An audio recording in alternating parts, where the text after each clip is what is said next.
Hello guys, आप ये video देख रहे हो, इसका मतलब कि आप बिगिनर हो। आपको स्टॉक मार्केट में करियर बनाना है, लेकिन आपको ना ही फंडामेंटल आता है ना ही टेक्निकल आता है। तो फिर बिगिनर के लिए सबसे अच्छा वे है कि कैंडलस्टिक पैटर्न को देखना कि कैंडलस्टिक पैटर्न किस तरह से वर्क करती है। किसी भी पैटर्न में, किसी भी कैंडल को बनने के पीछे मार्केट में क्या साइकोलॉजी होती है, मार्केट में क्या मूवमेंट होती है कि जिसकी वजह से कैंडल फॉर्म होती है। हमें उस पर फोकस नहीं करना है, हमें सिर्फ इतना पता होना चाहिए कि इस वाले पैटर्न के बाद मार्केट ऊपर जाएगा कि मार्केट नीचे आएगा। मैं आज आपको सिखाऊंगा कि कैंडलस्टिक पैटर्न कैसी होती है, कौन कौन सी पैटर्न होती है और कौन सी पैटर्न के बाद मार्केट में क्या मूवमेंट आती है। लेकिन सबसे पहले आप सब्सक्राइब कीजिए, क्योंकि मैं आपके लिए ऐसे वीडियोस लाता ही रहूंगा। और वीडियो के एंड में मैं आपको ऐसी पैटर्न बताऊंगा कि वो पैटर्न पर्सनल मेरी भी फेवरेट है और मैं ये मानता हूं कि बाकी कैंडलस्टिक पैटर्न के मुकाबले सबसे ज्यादा वर्क करती है। तो चलिए हम अपना क्लास चालू करते हैं। हेलो गाइस, कैसे हो सब लोग। तो चलिए हम आज सीखेंगे कि कैंडलस्टिक पैटर्न कैसी होती है, उसको क्या बोलते हैं, उस पैटर्न को फॉर्म होने के बाद मार्केट में क्या मूवमेंट आती है, मार्केट अप जाता है कि मार्केट डाउन आता है। वैसे देखने जाए तो मार्केट में तो बहुत सारी पैटर्न अवेलेबल है, लेकिन उसमें से हम आज डिस्कस करेंगे ओनली आपको जो दिख रही है वो 6 पैटर्न के बारे में ही। क्यों? क्योंकि ये वाली जो पैटर्न है वो पर्सनल मेरी भी फेवरेट पैटर्न है और ये बहुत अच्छी तरह से मार्केट में वर्क करती है।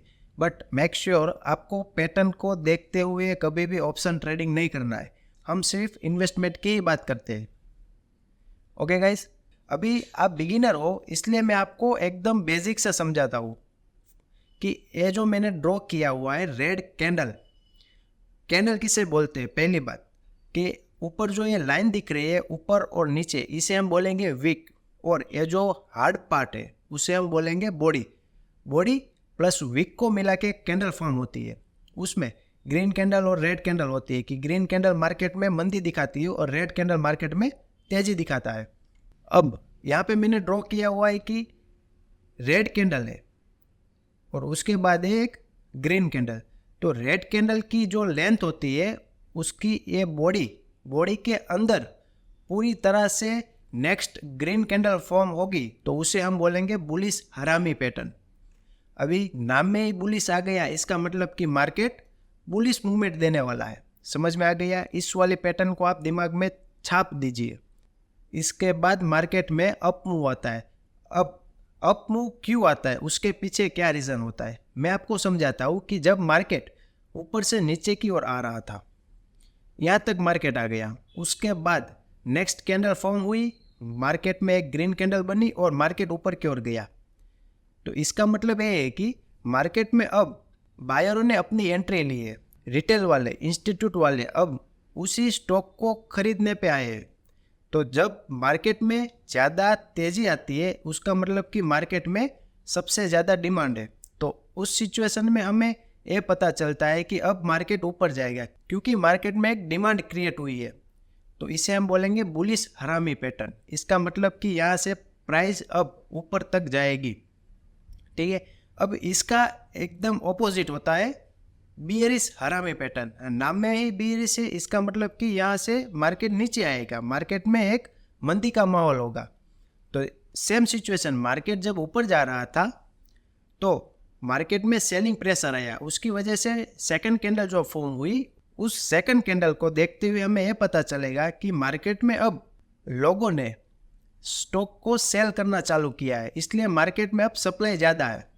जब सप्लाई ज़्यादा रहती है तब मार्केट ऑफ कोर्स डाउन आता है। ओके, इतना समझ में आ गया। बुलिश हरामी का मतलब होता है कि पहली कैंडल होगी रेड और सेकंड कैंडल होगी green. Green candle red candle की बॉडी के अंदर होनी चाहिए, ये जो बॉडी मैंने लाइन ड्रॉ की है उसके अंदर क्रिएट होनी चाहिए। और बियरिश हरामी पैटर्न का मतलब ये होता है कि प्राइस अब नीचे आएगी। उस पैटर्न कैसे फॉर्म होती है, तो एक ग्रीन कैंडल बनेगी, पहली कैंडल होगी अपनी ग्रीन और सेकंड कैंडल होगी ग्रीन की बॉडी के अंदर रेड कैंडल फॉर्म होनी चाहिए। ग्रीन की ये जो बॉडी है उसके अंदर एक रेड कैंडल बननी चाहिए। तो उसका मतलब होगा कि बियरिश हरामी पैटर्न है, अब मार्केट नीचे की ओर जाएगा। अब हम इसमें एंट्री कैसे रखेंगे? तो मान लीजिए कि इस वाली कैंडल फॉर्म हुई तो मार्केट ने यहाँ पे क्लोजिंग दिया होगा, तो यहाँ पे हम एंट्री रख देंगे, ठीक है। और इसमें स्टॉप लॉस कहाँ पे रह गया? तो स्टॉप लॉस पहली वाली कैंडल के लोअर विक पे रहेगा। यहाँ पे प्राइस ऊपर की ओर जाने वाली है, यहाँ से प्राइस ऊपर जाएगी, लेकिन यहाँ से अगर नीचे आई तो यहाँ पे हमारा स्टॉप लॉस हिट हो जाएगा। समझ में आ गया आपको? अब बियरिश हरामी पैटर्न में किस तरह से हम एंट्री और स्टॉप लॉस रखेंगे? तो एंट्री तो हमें मार्केट ने जहाँ पे क्लोजिंग दी है यहाँ पे हम एंट्री रख लेंगे, और स्टॉप लॉस हमारा रहेगा ऊपर वाली वीक। क्योंकि बियरिश हरामी पैटर्न का मतलब क्या होता है कि मार्केट अब नीचे जाने वाला है, तो मार्केट जैसे ऊपर जा रहा था यहाँ पे हमने एंट्री ली, और इसके बाद हमें ऐसे है कि मार्केट अब यहाँ से नीचे जाएगा, लेकिन मार्केट यहाँ से ऊपर गया तो यहाँ पे हमारा स्टॉप लॉस हो जाएगा। समझ में आ गया आपको इतना? अब बात करते हैं कि बुलिश इंगल्फिंग पैटर्न के बारे में, कि बुलिश इंगल्फिंग पैटर्न कैसे होती है। तो जहाँ पे बियरिश में पहली कैंडल बड़ी थी, वैसे ही बुलिश इंगल्फिंग में पहली कैंडल छोटी होगी, और दूसरी कैंडल के बॉडी के अंदर पहली कैंडल आनी चाहिए। इसे हो गया बुलिश इंगल्फिंग। बुलिश इंगल्फिंग का मतलब नाम में ही बुलिश है, इसका मतलब मार्केट यहाँ से ऊपर जाएगा। क्यों ऊपर जाएगा समझाता हूँ। मार्केट जब ऊपर से नीचे आ रहा था तब मार्केट में एक नेक्स्ट डे एक गैप डाउन ओपन हुआ, उस गैप को फिल करके वापस प्राइस ऊपर की ओर चलेगी। इसका मतलब कि प्राइस को बायरों ने नीचे नहीं आने दिया। समझ में आ गया? बायर अभी भी स्टिल फाइट कर रहे हैं सेलरों के साथ, और बायर विन विन सिचुएशन में। इसका मतलब कि प्राइस यहाँ से ऊपर की ओर जाएगी। समझ में आ गया आपको इतना? और नेक्स्ट आते हैं कि बियरिश इंगल्फिंग पैटर्न के बारे में, कि बियरिश इंगल्फिंग पैटर्न कैसे होती है। तो सेम यहाँ पे पहली कैंडल बुलिश में सेकंड कैंडल ग्रीन होगी, जबकि बियरिश में सेकंड कैंडल रेड होगी, और सेम कि बॉडी के अंदर फर्स्ट कैंडल होनी चाहिए, सेकंड बॉडी के अंदर फर्स्ट कैंडल होनी चाहिए। तो इस पैटर्न को बनने के पीछे क्या रीजन है और मार्केट कहाँ जाएगा? तो नाम में ही बुलिश लिखा हुआ है, इसका मतलब कि मार्केट अब नीचे जाएगा, मार्केट अब मंदी में जाएगा। तो मान लीजिए कि प्राइस यहाँ से ऊपर की ओर जा रही थी, नेक्स्ट डे प्राइस ने गैप अप तो किया, लेकिन वापस प्राइस नीचे आ गई, प्राइस को ऊपर नहीं जाने दिया। इसका मतलब कि यहाँ पे सेलर विन विन सिचुएशन में है, सेलर स्टिल फाइट कर रहे हैं और जीत भी रहे हैं। इसका मतलब प्राइस नीचे की ओर आएगी। अब इसमें बुलिश इंगल्फिंग में इसमें हमारी एंट्री कहाँ पे रहेगी और स्टॉप लॉस कहाँ पे रहेगा? तो सेम जैसे मैंने बताया कि एंट्री यहाँ पे रहेगी और स्टॉप लॉस इस वाली लोअर विक पे रहेगा। प्राइस यहाँ से नीचे आएगी तो हम हमारा स्टॉप लॉस ले लेंगे, ठीक है। और बियरिश इंगल्फिंग में हमारी एंट्री कहाँ पे रहेगी? तो बियरिश इंगल्फिंग में हमारी एंट्री यहाँ पे रहेगी और स्टॉप लॉस रहेगा इस वाली विक पे, अपर विक पे। समझ में आ गया आपको? अब मैंने आपको स्टार्टिंग में बताया था कि वीडियो के एंड में जो लास्ट में दो पैटर्न समझाऊंगा वो मेरी पर्सनल फेवरेट है और मार्केट में सबसे ज़्यादा काम करती है ये वाली पैटर्न। तो पहली पैटर्न का नाम है मॉर्निंग स्टार।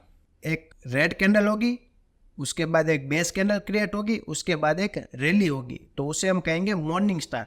लेकिन इसे हम एक डिमांड और सप्लाई थियरी के अकॉर्डिंग हम उसे कहेंगे demand zone. Drop base rally, आपने मेरे पीछे वाले वीडियोस देखे होंगे, मैंने पूरा टेक्निकल एनालिसिस समझाया हुआ है। उस वीडियो में आपने दिल से और सही तरीके से मेहनत करके वीडियोस देखे होंगे, तो आपको ये पता चल जाएगा कि ये कौन सी पैटर्न है। फिलहाल के लिए तो आप बिगिनर हो, मान लीजिए कि आपने मेरे वीडियोस नहीं देखे, तो फिर आप इस वाले पैटर्न को देख के क्या एक्शन लोगे? तो इस वाली पैटर्न में ये हो गया एक रेड कैंडल, एक होगी बेस कैंडल और बाद में होगी रैली। इसका मतलब क्या होता है मैं आपको समझाता हूँ कि प्राइस ऊपर से नीचे की ओर आ रही थी, उसके बाद एक बेस कैंडल फॉर्म हुई। बेस कैंडल का मतलब यह होता है कि बायर और सेलर दोनों इक्वल है। फॉर एग्जांपल कि सेलर 100 स्टॉक सेल कर रहे हैं तो बायर 100 स्टॉक बाई कर रहे हैं। मार्केट में नहीं ज़्यादा तेजी है, मार्केट में नहीं ज़्यादा मंदी है, मार्केट कांस्टेंट चल रहा है। उसके बाद मार्केट में बायरों की संख्या बढ़ी और मार्केट को ऊपर की ओर लेके गई। समझ में आ गया? प्राइस ऊपर से नीचे आ रही थी, प्राइस को एकदम रिवर्स किया और प्राइस ऊपर की ओर गई। अब इसमें हमारी एंट्री और स्टॉप लॉस कहाँ पे रहेगी? जैसे हम डिमांड जोन मार्क करते थे उसी तरह हम इसमें एंट्री रखेंगे। यहाँ पे हमारी एंट्री रहेगी और यहाँ पे हमारा स्टॉप लॉस रहेगा। समझ में आ गया? क्योंकि प्राइस वापस यहाँ पे आएगी, यहाँ पे आके ही बाद में ऊपर जाएगी, तो इसे हम मॉर्निंग स्टार बोलते हैं। और डिमांड और सप्लाई ट्रेडर हो आप तो आपकी भाषा में इसे हम डिमांड जोन बोलते हैं। डिमांड जोन का मतलब कि इस वाले जोन में सबसे ज़्यादा डिमांड है, उसका मतलब कि यहाँ से प्राइस ऊपर की ओर जाएगी। समझ में आ गया? इस वाले पैटर्न को आप दिमाग में छाप लीजिए। आप जहाँ पर भी ट्रेडिंग कर रहे हो, जहाँ पर भी आप एनालिसिस कर रहे हो, उधर पे इस वाले पैटर्न को दीवार पे चिपका दीजिए कि आप पैटर्न बेस्ड ट्रेडिंग करते हो। तो फिर ये वाली पैटर्न आपको दिखी, इसका मतलब आपको एक जैकपॉट दिखा है। अब आते हैं इवनिंग स्टार में। तो इवनिंग स्टार में क्या था कि मार्केट ऊपर की ओर जा रहा था, एक बेस कैंडल फॉर्म हुई, बायर सेलर इक्वल रहे, उसके बाद वापस प्राइस नीचे की ओर आ गई। इसका मतलब कि मार्केट में मंदी का माहौल चल रहा है। इवनिंग स्टार पैटर्न में हमारी एंट्री कहाँ पे रहेगी? तो हमारी एंट्री इस वाली बेस कैंडल पे रहेगी। यहाँ पे हम एंट्री लेंगे और यहाँ पे हम स्टॉप लॉस ले लेंगे। आप एंट्री यहाँ पे भी रख सकते हो, कोई दिक्कत नहीं। ये छोटी 2-3 रुपये की मूव रहती है इसमें।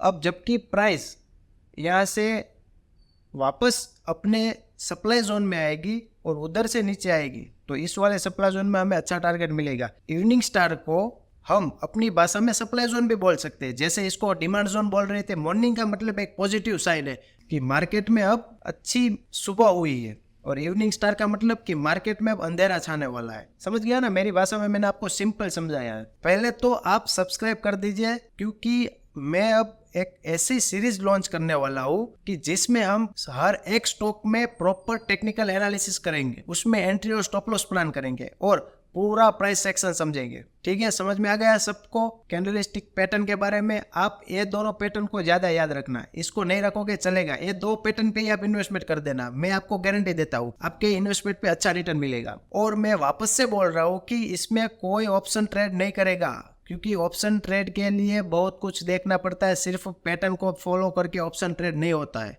हाँ, यदि हमें इन्वेस्टमेंट करना है तो फिर आप बिंदास कैंडलस्टिक पैटर्न को देख के इन्वेस्टमेंट कर लीजिए। आपको फिर भी समझ में नहीं आ रहा है तो आप मुझे कमेंट में लिखना कि मैं आपको इसका लाइव एग्जांपल दिखाऊं कि चार्ट पे किस तरह से दिखता है। अभी मैं दिखाने बैठूंगा तो वीडियो लंबा खींच जाएगा, इसलिए अभी नहीं दिखा रहा हूँ। जिसको समझ में नहीं आ रहा है तो मुझे कमेंट में बताना। मुझे ऐसा लगेगा कि मुझे अभी इसका एग्जाम्पल लेके ही वीडियो बनाना पड़ेगा, तो फिर मैं वापस वीडियो डाल दूंगा। ठीक है, चलिए मिलते हैं नेक्स्ट वीडियो में। बस ऐसे ही आगे बढ़ते रहिए, ऐसे ही लर्निंग करते रहिए, क्योंकि लर्निंग से ही अर्निंग बढ़ेगी।